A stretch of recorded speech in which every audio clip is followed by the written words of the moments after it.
ఈ కొండ జాతి వాళ్ళవి భలే భలే ఆచారాలు. ఇలాంటి సరదా అయిన ఆచారాలు ఇంకా ఉంటే ఎంత బాగుండేదో. బాగుంటుంది, ఎందుకు బాగోదు? నిన్ను ఇంతకంత ఏడిపిస్తాను, చూస్తుండు.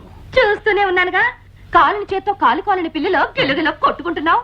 పిల్లి గిల్లి అన్నా ఉంటే ఒళ్ళు మండిపోతుంది. నోర్మి. నువ్వే ఉడతలు పీకిన తోటి టెంక. నువ్వే పందులు నాకిన మామిడి టెంక. చింపిరి చింపాజీ. దుమ్మల తోలు గుండి, చెప్పులు గడిగే చప్పడి మొహం. ఆపుని జింగిలి పాక పింగిలి చిగిలి కంగిలి జాకర జిమ్మ. ఎంత పొడుగు తిట్టా? అదేం తిట్టా? ఇది కొండ జాతి వాళ్ళ బండబూతు తిట్టు. దీని అర్థం నీకు ఎవరికి చెప్పానంటే ఈ లైట్ ఉరేసుకుని మంటావు. జాకర జమ్మ పోచమ్మో. ఇల్లు నేను భుజాల మీదకి ఎక్కించుకుంటాను, జాగ్రత్తగా ఫోటోలు తీ. కమాన్ ఎక్కువ ఎక్కడా.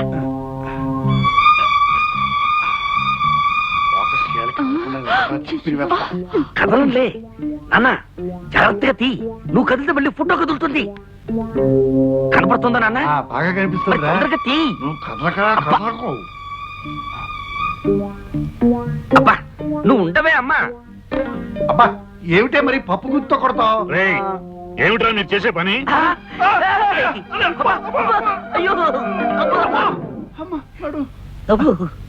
అది కదన్నయ్య, మరేమో. చూసారా, మీ కూతురు అల్లుడు గారు బెడ్రూమ్ లో ఉంటే సిగ్గు లేకుండా అదేదో సినిమా షూటింగ్ లాగా ఫోటోలు తీస్తున్నారు. ఫోటోలు రే పొట్టి గట్టిలాయరు, నీకన్నీ నోరు పోయిరా. నువ్వు నా తమ్ముడు అని చెప్పుకోవడానికి కూడా సిగ్గుగా ఉంది. రేయ్, వాడికి బుద్ధి లేకపోతే నీకేమైందిరా? వాడి భుజాల మీదకి ఫోటోలు తీస్తావా? అన్నయ్య నేనేం చేయాలనుకున్నాను? రేయ్, ఇక ముందు మీరెవరు ఇంట్లో నా కళ్ళ ముందు కనిపించకూడదు. ఆ పెరట్లో పడి చావండి. Get out, get out.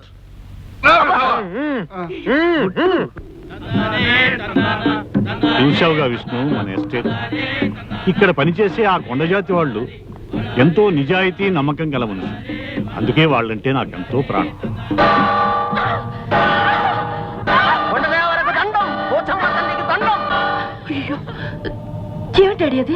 అది వాళ్ళ ఆచారం అమ్మా. తప్పు చేసిన ఆడదైనా మగవాడైనా తలకి ఆ గంట 10 సార్లు కొట్టుకుంటే ఆ దేవత క్షమిస్తుందని వాళ్ళ నమ్మకం. ఇంకమా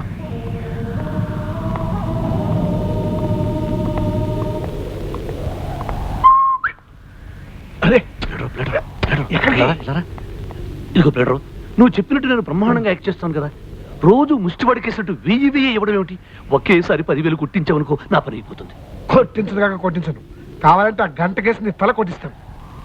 అయితే ఒకేసారి 10,000 లంపుగా ఇవ్వనైనా? ఇవ్వన్నైనా చూద్దాం నైనా. చూసుకోనైనా ఎలా సంపాదిస్తున్నా చూసుకోనైనా. ఏమిటి విష్ణు, ఏదో ఆలోచనలో ఉన్నావు? ఏమీ లేదమ్మా, నేను ఒకసారి పట్నం వెళ్ళి రావాలనుకుంటున్నా. అంత హఠాత్తుగా ఏమొచ్చిందయ్యా? నాది లైఫ్ అండ్ డెత్ సమస్య అంకుల్. చిన్నప్పటి నుంచి నన్ను పెంచి పెద్ద చేసిన మా మేనమామ కూతురు పెళ్లి కూతురిందట. అర్జెంటుగా 15,000 రూపాయలు కావాలంటూ ఆయన దీనంగా